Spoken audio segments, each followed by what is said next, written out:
እናከብር ጌታ በመስቀል ላይ የዋለልን ፍቅሩ ያዳነንን ማዳን በመስቀል ላይ የከፈለልን ዋጋ እያሰብን መስቀሉን ባየን ቁጥር በመስቀሉ ላይ የተሰቀለውን የጌታን ፍቅር ዘወትር እናስብበታለንና ከዛ የተነሳ የኢትዮጵያ ኦርቶዶክስ ተዋሕዶ ቤተክርስቲያን መስቀሉ የተገኘበትን በዕጣን ጢስ ተመርቶ ደመራ ተደምሮ ምልክት የታየበትንም ቀን በየዓመቱ መስከረም 16 ቀን ታከብራለች። ኢትዮጵያውያን በጋራ የህዳሴ ግድብን ማስመረቅ መቻሉ ትልቅ ብርሃን ነውና ዘንድሮ የደመራ በዓል ለየት የሚያደርገው ሁለት ብርሃን ማያታችን ነው። አሁን ብርሃን ነው። አባይ ተገድቦ አልቆልናል።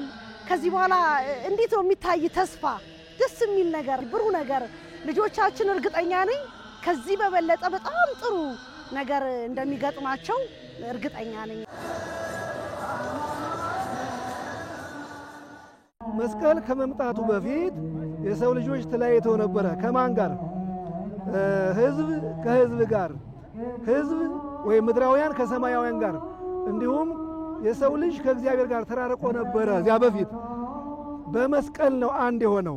መስቀል እንዲያውም የሰላም ምልክት ነው የሚባለው፣ የእርቅ ምልክት ነው የሚባለው አንድነትን የሰበከ በመሆኑ ነው።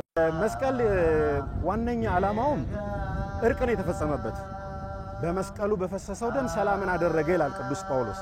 ቤተክርስቲያናችንም የተጣሉ ወገኖችን የተጣሉ አካላትን ለማስታረቅ መጀመሪያ ይዛ የምትሄደው መስቀል ነው።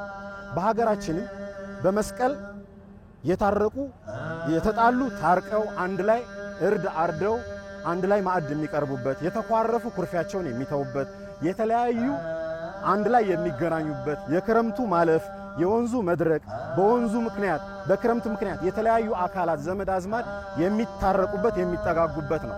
ኢየሱስ ክርስቶስ ለሰው ልጅ ፍቅር ሲል እኛ በትህትና በቅንነት ሁላችንም ሰብአዊነት ተሰምቶን በአንድነት ሁሉም በሃይማኖቱ እንዲኖር እግዚአብሔር አምላክ በመስቀል ለኛ ተሰቅሎ ያሳየበት ትልቁ የኦርቶዶክሳዊነት መገለጫ።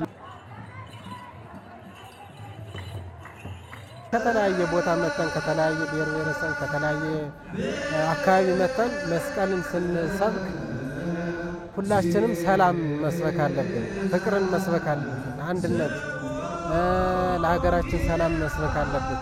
መስቀል ተቀብሮ ታሪክ ተቀብሮ ተረስቶ የነበረ ታሪክ መልሶ ሲገኝ ከዛ መነክሳት ከዛ መገኘት የተደሳ ብዙሃን ደስታን ያከብራሉ፣ ተሰባስበው አብረው ይበላሉ፣ አብረው ይጠጣሉ። ጌታ በመስቀል የፈጸመውን ፍቅር እያሰቡ በፍቅር ያለው የሌለውን የተቸገረው ካለው ጋር ተስማምቶ ተካፍሎ ተባብሮ አብሮ የሚበላበት ነው።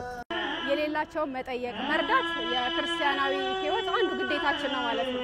ከበረከትም በላይ ግዴታችን ነው።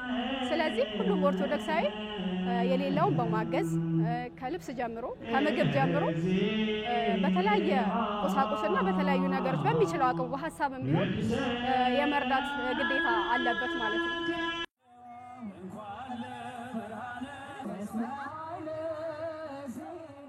ወጣቶች ከቀደሙ አባቶች ስርዓትን የመስቀል በዓል አከባበርን ተቀብለን እኛም ለቀጣዩ ትውልድ ለልጆቻችን ለልጆቻችን ማስተላለፍ እንድንችል ቅብብሎሹ እንዲቀጥል ሁሉም ሰው የየግሉን ነገር ሊያደርግ ይገባል። ይህን ለማስቀጠል ኢትዮጵያውያን የሆኑ ማንኛውም ትንሹም ትልቁም ሕፃናትም ጭምር አውቀው ታሪኩን መልካምነቱን ተረድተው የሀገር ግንባታም ጭምር መሆኑን አውቀው ልናስቀጥለው ይገባናል።